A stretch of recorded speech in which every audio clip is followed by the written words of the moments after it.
Hi everyone, I just took the new brand Microsoft exam, the DP-750 exam, Microsoft Azure Databricks Data Engineer Associate beta exam, and this exam is way harder than the other associate level exams.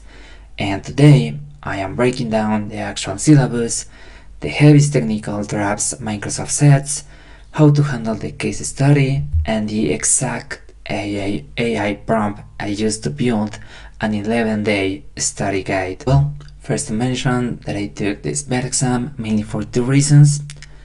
The first one is that in these days I'm gonna take the Databricks Data Engineer Professional Certificate, so I wanted to use this exam as a preparation exam for the real deal that it is the professional one. If you are in the Microsoft ecosystem and you are a data engineer or an analytics engineer, it is a great certification to learn and prove that your knowledge using Azure Databricks. And even though this has an Azure in the title, it is heavily Databricks native.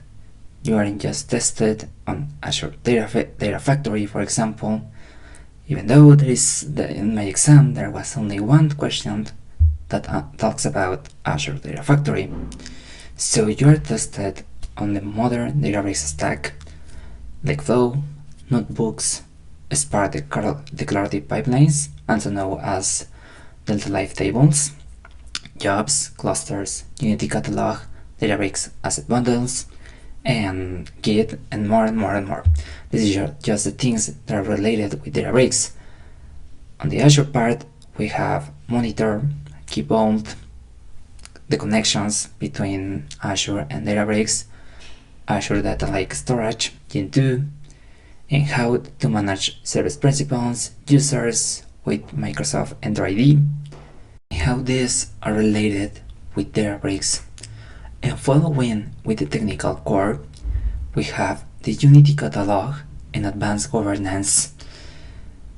You must understand how to configure ABAC, attribute-based access control, using tags, where to assign the tags, in what situation are more useful, how to assign them using Catalog Explorer and notebooks, implement role-level security and common mask, when to use each one, and securely connect to Azure Key Vault or use Databricks Key Vault, and when to use each one. Also, how to share the data with the stakeholders without compromising information. If you are using Delta Share, are you gonna use column mask to not show a column, or share them a view?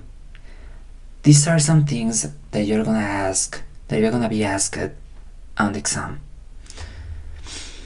Also, expect heavy scenarios on notebooks, Spark declarative pipelines, Lakeflow Connect, and how to orchestrate them using Lakeflow jobs, how to manage the retrace policies, the alerts, all these things to make the things work correctly, and when something happened, how to manage it. You also need to know exactly how to optimize Delta tables using Optimize, Vacuum, what is the time travel, when to use it, what is liquid clustering versus C-ordering and partitioning, what are the deletion vectors and how to manage it.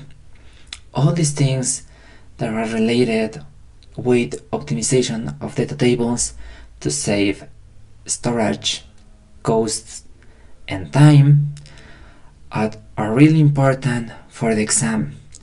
So I recommend you to get in deep and focus on these topics. Finally, the last part of the exam is deployment and troubleshooting. You need hands-on knowledge on tabs, Databricks asset bundles, how to validate, how to deploy, how it works using Git as the best software practices, using the CLI the command line interface.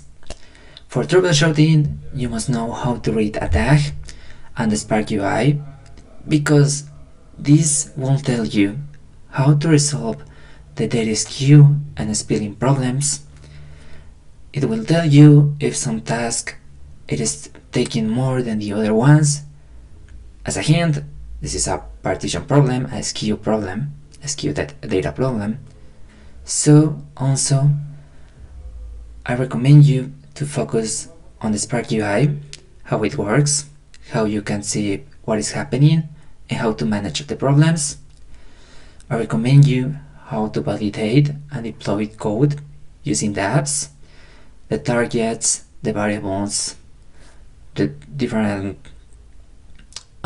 environments like development, testing, and production, and what are the difference between them, and you're gonna be right for the exam. Next, the part that you are waiting for, the execution and the exam strategy. Well, at first, Microsoft generates exam blocks dynamically, so the case study that it is one part of the exam is not always at the end. I recommend you, even though you have 2 hours for the exam, you can think about, okay, the case study is just 5 questions, and you can think, okay, I am gonna just spend 20 minutes on this one.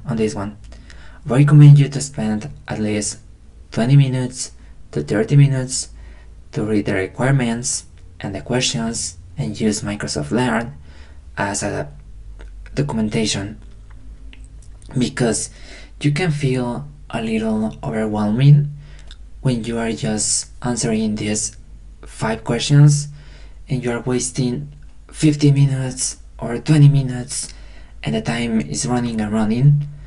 Don't feel pressure. You can answer the rest of the exam on the other 90 minutes. So I recommend you to invest 30 minutes on this part. Because this exam is new, traditional courses aren't enough. I fed the official DP-750 skills offline into cloud and prompted to generate a 220 questions practice bank. I split my prep into 60% hands-on workspace configuration and 40% architecture theory based on its output. Though these questions were easier than the actual ones of the exams, I believe that this helped me a lot to identify my weakest and my strongest points and study for them. If, for example, the question shows me that I'm weak at governance and how to configure Unity catalog, where when I ask Cloud to share with me the official documentation and what to read and what to do in Azure Databricks Workspace, what questions I need to ask to answer next. So I really encourage you to use the AI with official documentation to practice for this exam. Finally, as a conclusion, who is this for? If you are an analytics engineer or a data engineer aiming for enterprise roles, this is the bridge between Azure infrastructure and Databricks engineering.